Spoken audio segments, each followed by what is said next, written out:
In Williamsburg, Virginia, in 1765, Thomas Jefferson bought a copy of the Quran.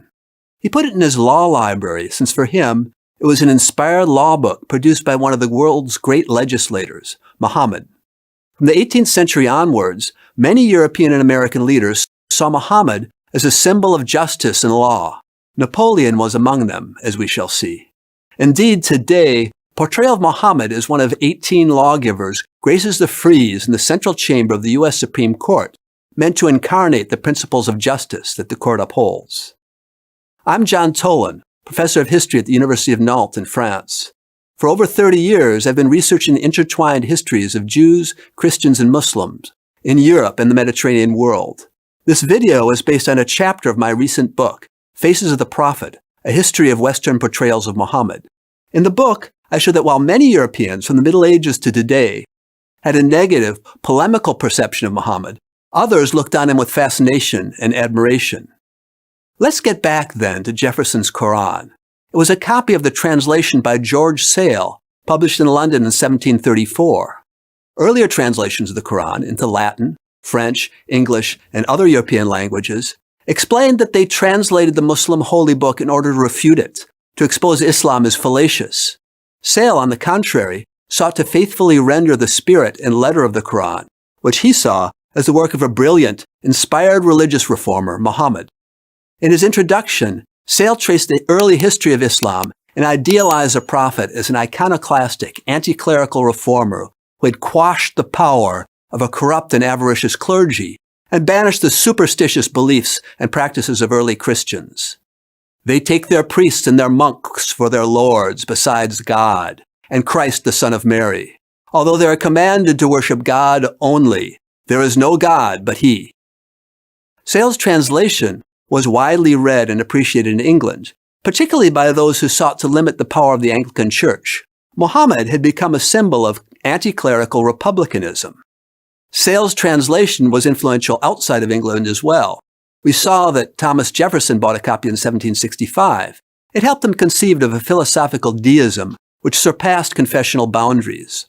When Keith Ellison, the first Muslim member of Congress, took his oath of office in 2007, he had his hand on Jefferson's copy of the Quran, which is now in the Library of Congress. Goethe read a German translation of Sale's version. It helped color his evolving notion of Muhammad as an inspired poet, an archetypal prophet. And Voltaire cites with admiration Sale's translation. In his World History, the Essai sur les Mœurs, he presents Muhammad as a fanatique de bonne foi, an inspired reformer who abolished superstitious practices and eradicated the power of a corrupt clergy. Indeed, by the end of the century, writers such as English Whig Edward Gibbon, an avid reader of both Sale and Voltaire, saw Muhammad as a great man, charismatic leader, reformer, and legislator of the Arab nation. Napoleon, thanks to his reading of the Quran, styled himself as a new Muhammad. Claude-Étienne Savary produced a new French translation of the Quran in 1783. He wrote his translation in Egypt. There, surrounded by the music of the Arabic language, he sought to render into French the beauty of the Arabic text.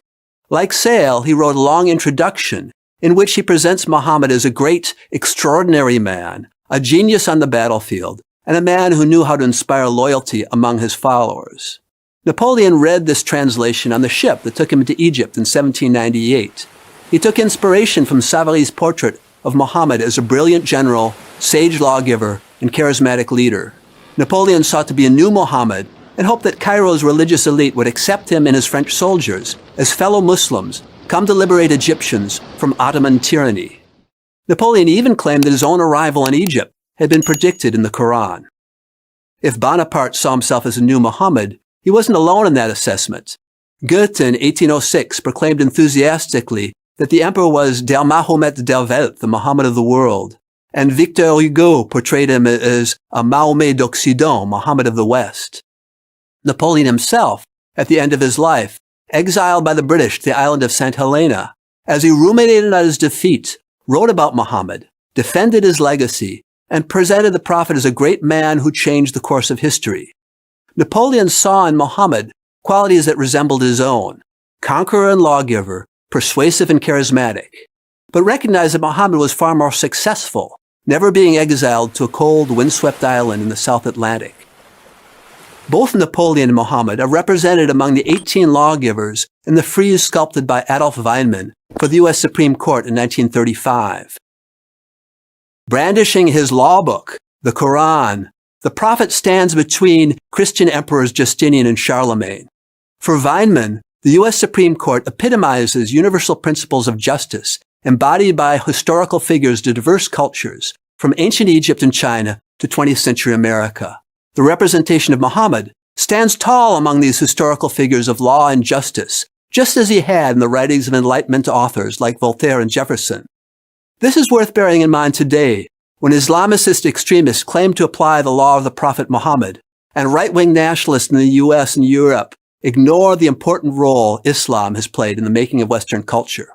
These are just a few of the surprising Western portrayals of Islam's prophet that I explore in my book, Faces of Muhammad, recently published at Princeton University Press. If you like this video, please share it, and take a look at my book. Thank you. I'm John Tolan for the Emir-Stein Center.